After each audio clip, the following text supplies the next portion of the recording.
S mister Rajesh, உங்க மனைவி 90% குணமாயிட்டாங்க. But one thing, வீட்டுக்கு கூட்டிட்டு போனதுக்கு அப்புறம் அவங்கள தனிமையில மட்டும் இருக்க விட்டுறாதீங்க. ஏன்னா தனிமையில தான் மனோவியாதிகள் அதிகமாகும். ஓகே டாக்டர், தினம் கோயில் குளம் சினிமா டிராமான்னு எங்கேயாவது வெளியே கூட்டிட்டு போறேன். அதை விட ஏதாவது ஒரு மலைப்பிரதேசத்துக்கு போய் குடும்பத்தோட ஒரு மாசம் தங்கி இருந்தா ரொம்ப நல்லது. அப்படியே செய்யறேன் டாக்டர். அப்ப வர்ற புதன்கிழமை நீங்க ராதாவை வீட்டுக்கு கூட்டிட்டு போலாம். Thank you doctor.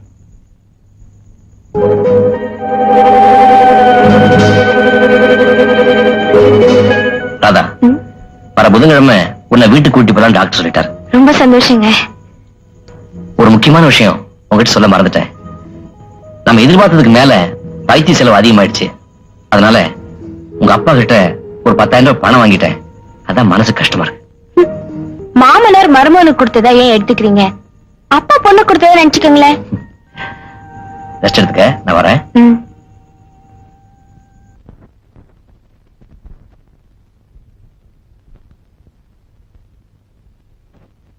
மிஸ்டர் ராஜேஷ். நீயா இந்த நேரத்துல இங்க இருக்கு வந்த? ஒரு முக்கியமான விஷயம் பேசுறேன்.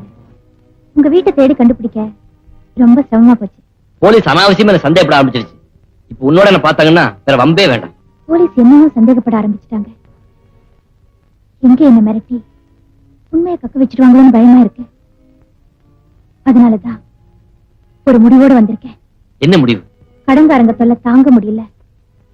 அதனால அவங்க கிட்ட எல்லா சொத்துக்களையும் ஒப்படைச்சிட்டு எங்கேயாவது கண்காணாத இடத்துக்கு போய் என் காலத்தை கழிச்சிடலாம்னு முடிவு பண்ணிட்டேன். அதுக்காகத்தான் உங்க உதவியை நாடி வந்திருக்கேன். மறுபடியும் எந்த உதவி என்கிட்ட இருந்து எதிர்பார்க்கிறேன்? என் மேல இறக்கப்பட்டு இன்னொரு 15,000 ரூபாய் கொடுத்தீங்கன்னா அதை வச்சு நான் எப்படியாவது வெளியூர்ல வாழ்ந்துக்கிறேன். 15,000 ரூபாய்க்கு இப்ப நான் எங்க போவேன்? உங்க மாமனார் கிட்ட கேட்டு வாங்கி தரக்கூடாதா? இப்பதான் அவர்கிட்ட வாங்கினேன். மறுபடியும் 15,000 ரூபாய்க்கு என்ன செலவு கேட்டா நான் என்ன சொல்றது? என் புருஷனை கொன்னது உங்க மனைவிதாங்கிற உண்மையை சொல்லி கேட்டு பாருங்களேன். நீ சொல்ற இந்த அபாண்டமான பொய்ய நானே நம்பல. என் மாமனார் எப்படி நம்புவாரு? ஒருவேளை அவர் நம்பி இதை என் சம்சாரத்துக்கிட்ட கேட்டாருன்னு வச்சுக்க, இப்ப இருக்கிற மனநிலையில இந்த அதிர்ச்சியை தாங்க முடியாம அவர் தற்கொலை பண்ணாலும் பண்ணிக்குவான். அப்படி ஒரு விஷயம் படிச்சுக்க நான் தயாரா இல்ல. ராஜேஷ், நீங்க உங்க மனைவி மேல வச்சிருக்கிற பாசத்தை பாராட்டுறேன். என் நிலைமையும் கொஞ்சம் சிந்திச்சு பாருங்க. உங்க மனைவியால என் புருஷனை இழந்து சொத்தை இழந்து இன்னைக்கு அனாதையா தெருவில் நிக்கிறேன். என் புருஷன் இருந்திருந்தா எனக்கு இந்த நிலைமை வந்திருக்குமா? உன் புருஷன் இருந்திருந்தா உன்னை விவாகரத்து பண்ணிருப்பாருன்னு நீ தானே சொன்ன. ஒத்துக்கிறேன் ராஜேஷ். ஆனா அதுக்கப்புறம் எனக்கு ஜீவனாம்சம் கிடைச்சிருக்குமே. அதை வச்சு என் வாழ்க்கையை நிம்மதியா கழிச்சிருப்பேன். ஷீலா, நீ ஏதோ திட்டம் போட்டு என்கிட்ட பணம் பறிக்க பாக்குறேன். நீங்க நினைக்கிற மாதிரி நான் கீழ்த்தரமான பொண்ணா இருந்தா போலீஸ் அறிவிச்சிருக்கிற 10,000 ரூபாய் பரிசு பணத்தை வாங்கியிருப்பேன். ராஜேஷ், நான் சந்தோஷமா வாழலைனாலும் மானத்தோட வாழ ஆசைப்படுறேன். அதனாலதான் உங்ககிட்ட பணம் கேட்டேன். நீங்க என்ன தப்பா இட போட்டுட்டீங்க. இனிமே நான் வாழ்றதை விட சாகிறதே மேல். நீங்களாவது சந்தோஷமா இருங்க. நான் வரேன். ஷீலா, 15,000 ரூபாய் பணம் கிடைச்சா நீ ஊரை விட்டே போயிடுவல்ல? நிச்சயமா. ஓகே, நான் எப்படி பணத்துக்கு ஏற்பாடு பண்றேன். தேங்க்யூ ராஜேஷ். சார், நாளைக்கு என் ஒய்ஃபை டிஸ்சார்ஜ் பண்ணி வீட்டுக்கு கூட்டிட்டு வரேன். அட்லீஸ்ட் ஒரு மாசத்துக்காவது ஏதாவது ஒரு ஹில் ஸ்டேஷன்ல தங்கி அவர் ரெஸ்ட் எடுக்கணும்னு டாக்டர் சொல்லியிருக்காரு. அதனால எனக்கு ஒரு மாசம் லீவும் 5,000 கடன் தேவை sir. I am sorry mister Rajesh, உங்க 2 கோரிக்கைகளையும் நிறைவேற்ற முடியாத நிலையில நான் இருக்கேன். காரணத்தை நான் தெரிஞ்சுக்கலாமா sir? Mister Rajesh, board of directors doesn't require your services anymore. You are dismissed. I'm sorry. You can go. Hello, நான் ராஜேஷ் பேசுறேன். என்ன மாப்பிள, மறுபடியும் கொஞ்சம் பணம் தேவைப்படுது. எவ்வளவு பணம் வேணும்? ஒரு 15,000 ரூபாய் இருந்தா போதும். அவ்வளவுதானே, உடனே அனுப்பி வைக்கிறேன். மகாஜனங்களே, அகில உலக புகழ் ஜப்பான் சமகுச்சிக்கும் அகில இந்திய புகழ் சைதாப்பேட்டை கமலுக்கும் இப்பொழுது கடுமையான கராத்தே போட்டி நடக்க இருக்கிறது. இப்பொழுதே வா. இப்பொழுது காவினி, தப்பியோட ஏதாச்சும் வழி இருந்தா சொல்ல. அதெல்லாம் முடியாது. ஊரு வேற கூடிடுச்சு. விவஸ்த கட்ட ஊரு கண்டத்துக்கெல்லாம் கூடுவானுங்க. ஐயோ, அவைய லைஃபே முடிக்க போறாளே. என்ன மாப்பிள, இல்ல அழலாமா? விதி முடிஞ்சா போக வேண்டித்தானே. முடிவே பண்ணிட்டீங்களா? அதுல என்ன சந்தேகம்? ரெடியா இருங்க. நான் போய் சமகுச்சியை அனுப்பி வைக்கிறேன். அடேங்கப்பா எவ்வளவு கூட்டம். டிக்கெட் போட்டிருந்தா நல்லா வசூலா இருக்கும். என் சடலத்தை பார்க்கவா? அல்பே, அப்பனுக்கு பொண்ணு தப்பாம பிறந்திருக்கே.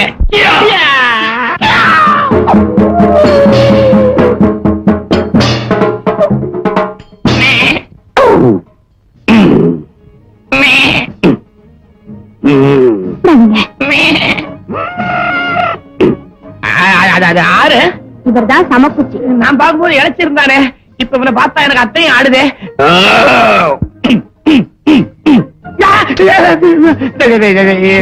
நிஜமாவே கராத்தே தெரிஞ்சவன் போட்டிருக்கேன். கைமா குத்துற மாதிரி கொத்துருவான் போட்டிருக்கேன். பயமா இருக்கேன்.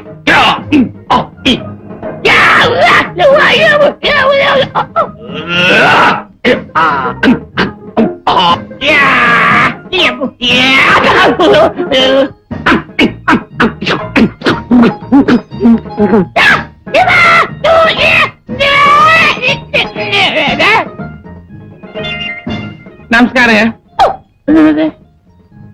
Sanyo Suzuki Seiko Hitachi Hitachi HMT Citizen Rolex.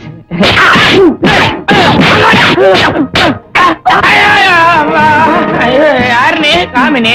ஏமா நீ என்னமோ வீடு கட்ட சொன்ன, அவன் விழா எலும்பிய ஒடிச்சிட்டானே. வெலா எலும்பு இல்லனாலும் நான் உங்களை கல்யாணம் பண்ணிக்கிறேன். தைரியமா போய் சண்டை போடுங்க. அப்படியா? போங்கன்னு சொல்றேன்ல.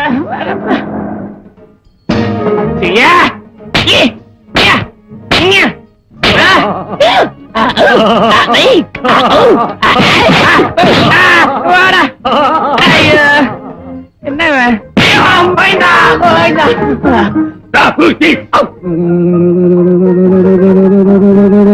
செவுத்துல அடிச்ச பந்து மாதிரி தொப்பு தப்பு நீ இங்கே வந்து விழுறீங்க. அவன் கராத்தே பாணியில என்ன ஃபுட்பால் ஆடுறானே.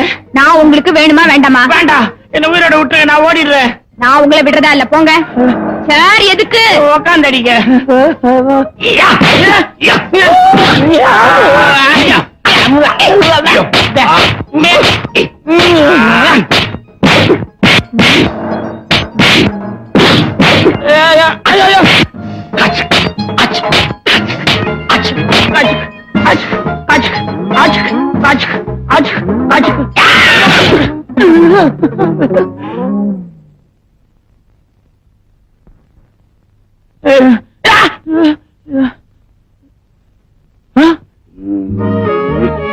அடி பாவி, அடிப்பட்டது நானு, சோடா குடுக்கறது சமகுச்சிக்கா?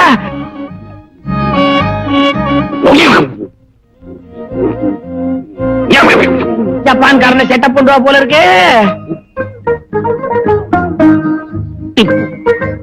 டைனோரா டைனோரா ஓ ஐயோ, என்ன உட்காந்துட்டீங்க? நேரம் நெருங்குது, போங்க. என்ன மேல அனுப்ப அவ்வளவு அவசரமா? புலம்பாம போய் சண்டை போடுங்க. எல்லாம் ஒரு செட்டப் பண்ணிருக்கேன். அதான் பார்த்தேன் அம்மா தாயே, இந்த ஜென்மத்துல எனக்கு கிடைக்க போறது இல்ல. அடுத்த ஜென்மத்திலயாவது கண்டிஷன் போடாம என்ன கட்டிக்க. நான் போயிட்டு வரேன். இப்ப போங்க, முடிஞ்சா திரும்பி வாங்க. இது காரியம் எல்லாம் முடிஞ்சா போங்க. நான் வரேன்பா. சாட்சிக்காரன் கால விழுறத விட சண்டைக்காரன் கால விழுந்துலாம் போல் இருக்க.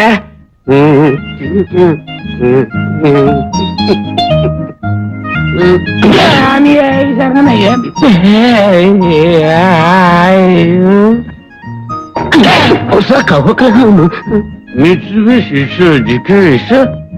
Kamu, kamu kerja? Ini. Enggak. Lanjutkan. Samu kuci, samu. One, ரெண்டு, மூணு. கூட வரல. அவுட். ஜெயிச்சிட்டேன். காமினி, மாலை சீக்கிரம் போட்டா. உங்க அப்பா வரதுக்குள்ள மாத்திக்குவோம். இவன் போட்டா. என்ன? இந்த.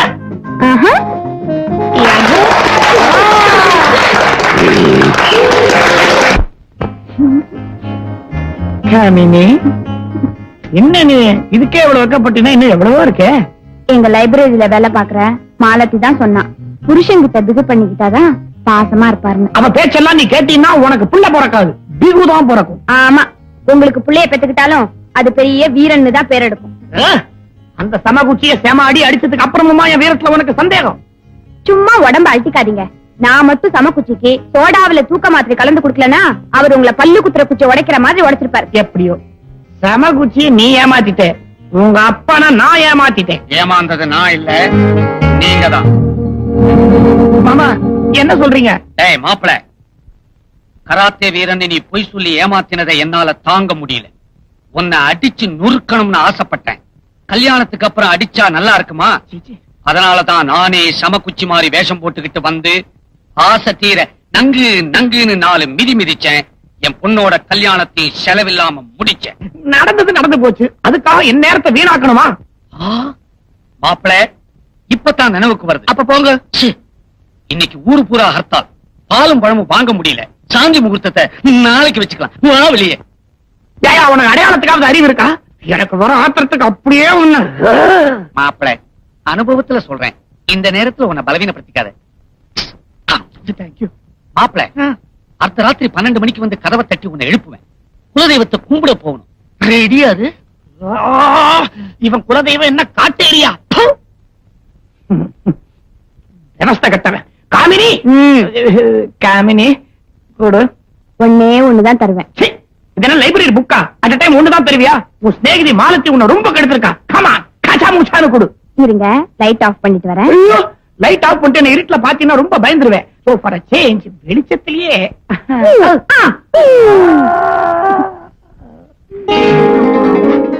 ஏதோ ஜெயில இருந்து விடுதலை வந்த மாதிரி இருக்கு. சானிட்டோரியத்துல இருந்து வந்தது. இது நான் போய் காமெடி கூட்டிட்டு வர்றேன். ஏதாவது டிஃபன் செய்ய எங்க போறீங்க? உட்காருங்க. இனிமே ஒவ்வொரு வேளையும் என் கையால தான் உங்களுக்கு சாப்பாடு.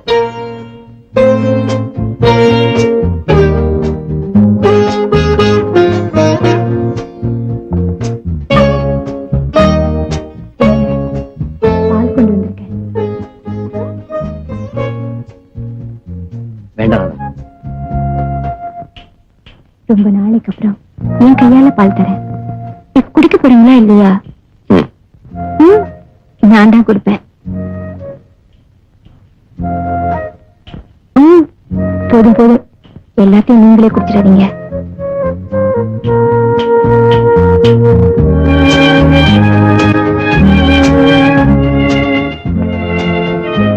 ஒரு பொண்ணுக்கு தன் புருஷன் எச்சி பண்ணதை சாப்பிடும்போது ஏற்படுற இன்பத்துக்கும் என்னைக்காவது ஒரு நாள் எக்கச்சக்கமா ஒரு பிடியில மாட்டிக்கிற போது ஏற்படுற இந்த வேதனைக்கும் ஈடு இணையே இல்லை.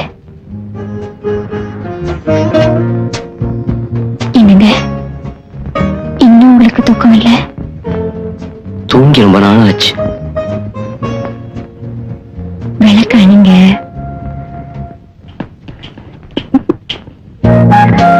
அப்புறம் 2 நாளைக்கு தூங்கிக்கிட்டே இருப்பீங்க.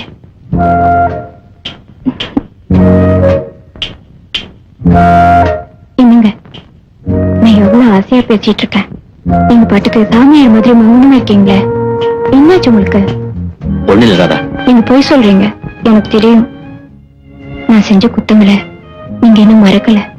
அத மனசுல வச்சுக்கிட்டு தான் இப்படி எல்லாம் நடந்துக்கிறீங்க. சேச்சே, அப்படியெல்லாம் நான் எதையும் மனசுல வச்சுக்கல. அப்படின்னு ஏன் எதையோ பறி கொடுத்த மாதிரி இருக்கீங்க? உண்மையை சொன்னா உன்னால தாங்கிக்க முடியுமான்னு சந்தேகமா இருக்கு.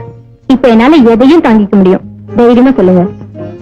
அது வந்து உன்னை சானிட்டோரியத்துல சேர்த்ததுல இருந்து ஆபீஸ் வேலையை ஒழுங்கா கவனிக்க முடியல. கம்பெனிக்கு ஏகப்பட்ட நஷ்டம். அதனால என்ன வேலையை விட்டு நீக்கிட்டாங்க. இவ்வளவுதானா? இந்த வேலை இல்லைன்னா இன்னொரு வேலை.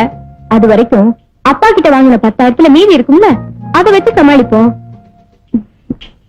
என்னங்க, இப்ப நமக்கு பிரியா குட்டி மட்டும்தானே இருக்கா? என்ன புரியுதா?